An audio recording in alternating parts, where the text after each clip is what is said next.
थोड़ी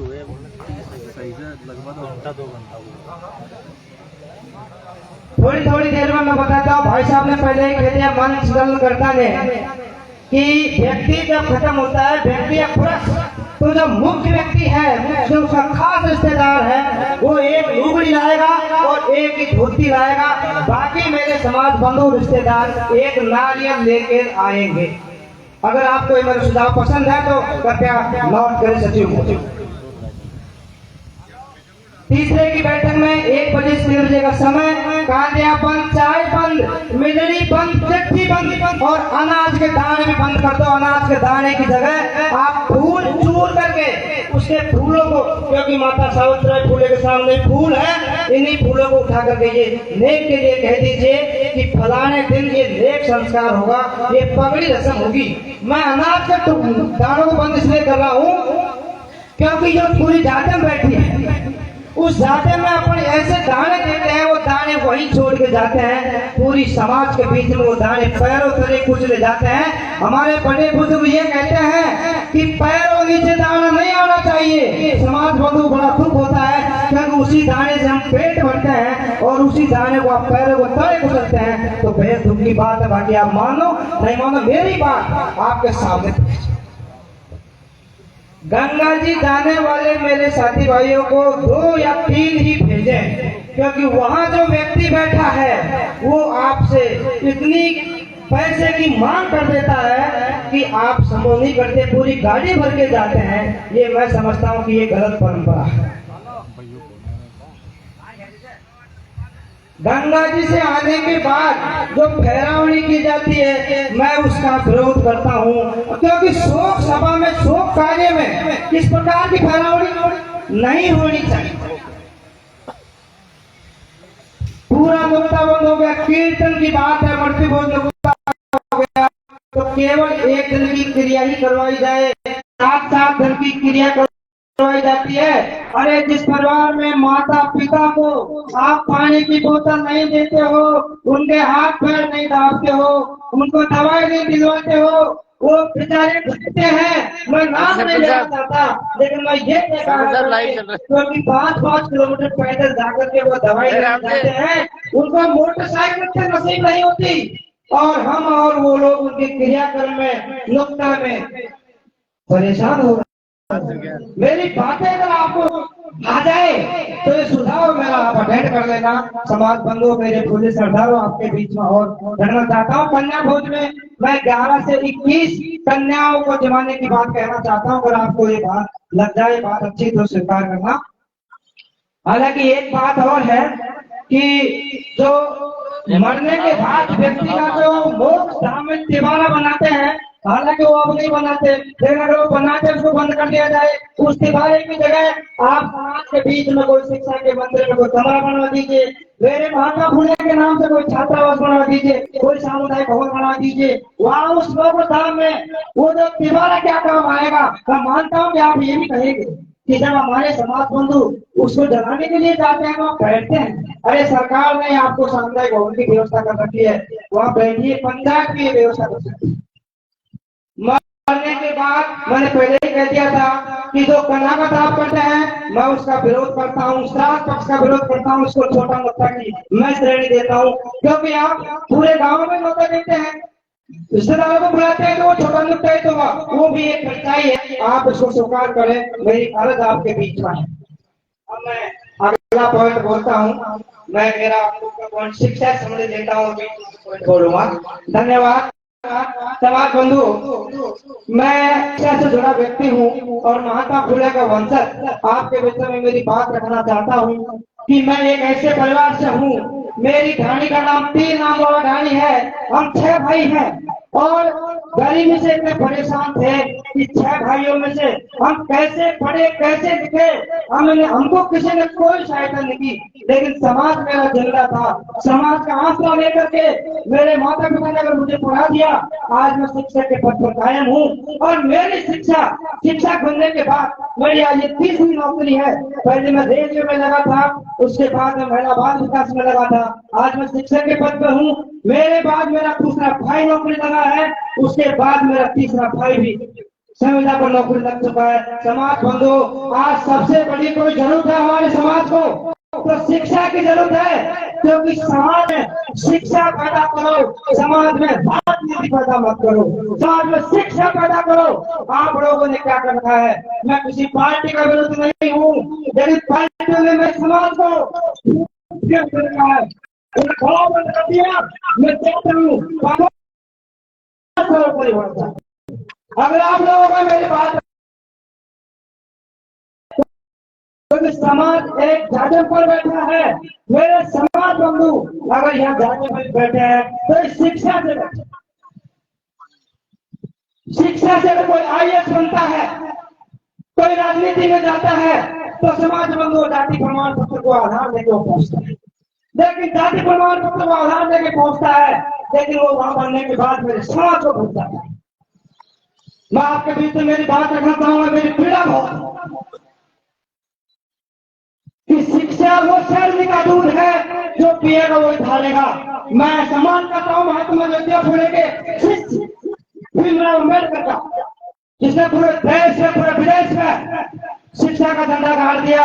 समाज बंधुओं में एक बीच में लाइन कहना चाहता हूँ, भीमराव अम्बेडकर के बारे में कि अंग्रेजों के जमाने में देश को आजादी के बाद, जब आजादी की परंपरा चल रही थी, देश को आजादी की बात चल रही थी, तो लंदन में, इंग्लैंड में गोलमेज सम्मेलन रखा था। हमारे देश के राजनेताओं को बुलावाया, जाने से एक दिन पहले भीमराव अम्बेडकर के बेटे का निधन हो गया। भीमराव अम्बेडकर ने कहा कि मेरा वहां जाना सर्वोपरि है, अन्यथा मेरे दलित समाज, मेरे शूद्र समाज, मेरी छोटी समाज को ये लोग कुचल देंगे और ऐसा नियम बन जाएगा कि युवा पीढ़ी का बहुत सारी पीढ़ियां खतरे में चली जाएगी। समाज बंधु तो अपने बेटे की लाश को छोड़ के लंदन चला गया और वहां जाकर के वहां रख के आया। किसी समाज का नाम नहीं लूंगा, लेकिन दलितों की क्या स्थिति थी, अरे अपनी भी वही स्थिति थी कि व्यक्ति जब बाहर निकलता था, मैं दलित से आता हूँ, ये नहीं समझे कि हम दलित, हम भी दलितों में हैं। व्यक्ति जब बाहर निकलता था तो यहाँ मटकी लटका दी जाती थी। व्यक्ति जब पैदल चलता था तो उसके पीछे खजूर की झाड़ू बांध दी जाती थी कि इसके पैर मिट जाए, इसके रास्ते में थूक आ जाए तो इस मिट्टी में, इस मटकी में थूक दे, अन्यथा जमीन पर अगर थूकेगा तो जमीन अपवित्र हो जाएगी। मैं किसी समाज को बदनाम नहीं कर रहा, किसी समाज का नाम नहीं दे रहा, लेकिन मैं ये कहना चाहता हूँ कि अगर तुम शिक्षित हो जाओगे, आगे बढ़ जाओगे, समाज में हार नहीं करोगे, मेरे पगड़ी बंधु पूरे सरदारों, शिक्षा को सर्वोपरि रखा जाए और प्रत्येक गांव में, पंचायत में 200 या 250 बच्चों को पढ़ने की अगर सामाजिक व्यक्ति, राजनीतिक व्यक्ति और शिक्षा के व्यक्ति एक होकर के किसी लाइब्रेरी का निर्माण आप करवा देते हैं तो मैं आपका ऋणी रहूंगा। मैं समाज को वंदन करता हूँ। अगर ये लाइब्रेरी बन जाती है तो मैं आपका ही दिल से स्वागत करता हूँ। मैं अब कम बोलूंगा। बफर सिस्टम, मान्यवर, बफर सिस्टम आप लोगों के बीच में है और बफर सिस्टम से ऐसी पीड़ा है कि कौन किसके धक्का लगा रहा है, किसके कपड़े खास अंध गए, किसने किस महिला के टक्कर मार दी, किसने क्या कर दिया, ये क्या पीड़ा बना। मेरी जाति बैठी है, मेरा समाज बैठा है, पूरे सरदारों से निवेदन करूंगा कि अगर आप लोग इस बफर सिस्टम को बंद कर दें तो मेरा पूर्णतः आपके साथ स्वागत है। आप लोगों के जो सुझाव है आप माने, अपना विचार, मेरा विचार। लगन टीका बंद, लगन टीका में मेरा विचार यह है, टीका बंद कर दीजिए। लगन में 21 से 15 व्यक्ति आप भेजने पर सहमति जताते हैं तो बहुत ही अच्छा है। आदरणीय गीत पर से रामजलाल जी प्रधान साहब के द्वारा, क्योंकि तो मैंने सबसे पहले याद करा किया था, डीजे बंद की बात थी। समाज बंधु, डीजे बंद होना चाहिए, ये बात सहमत है, लेकिन युवा पीढ़ी एक बात को चाहती है कि पूर्णतः डीजे बंद नहीं करके 2 कॉलम की अनुमति दी जाए। 2 कॉलम की अनुमति से ये होगा कि जो हम हैं, हमारी बहन बेटियां हैं, वो सिर्फ घर पर ही अपना जो मनोरंजन है वो कर सकती है।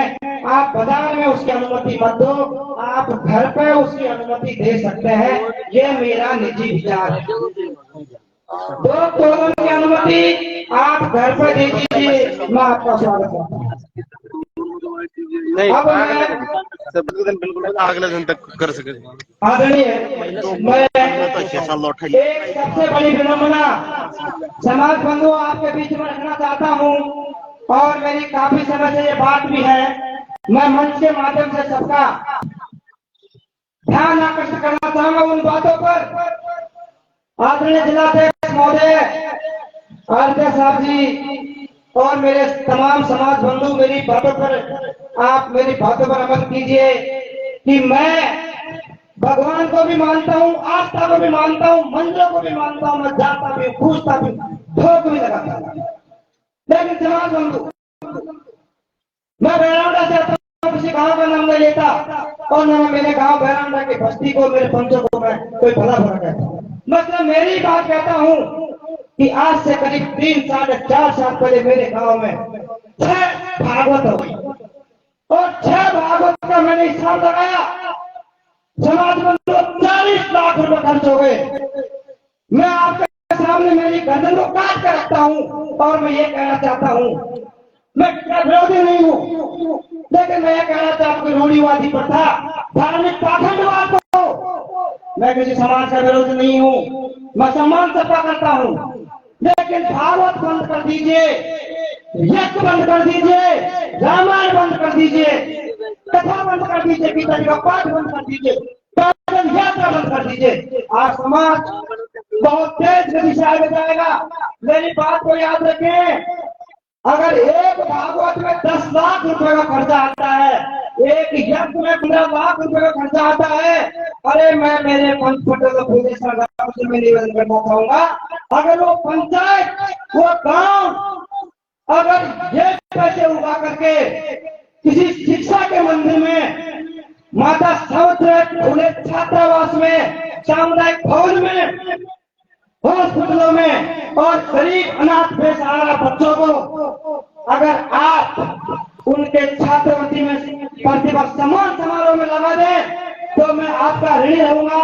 ये समाज का भीतर मेरी अर्ज है, मेरी पीड़ा है कि मेरी शिक्षा की जो प्रगति है वो इससे रुक गई।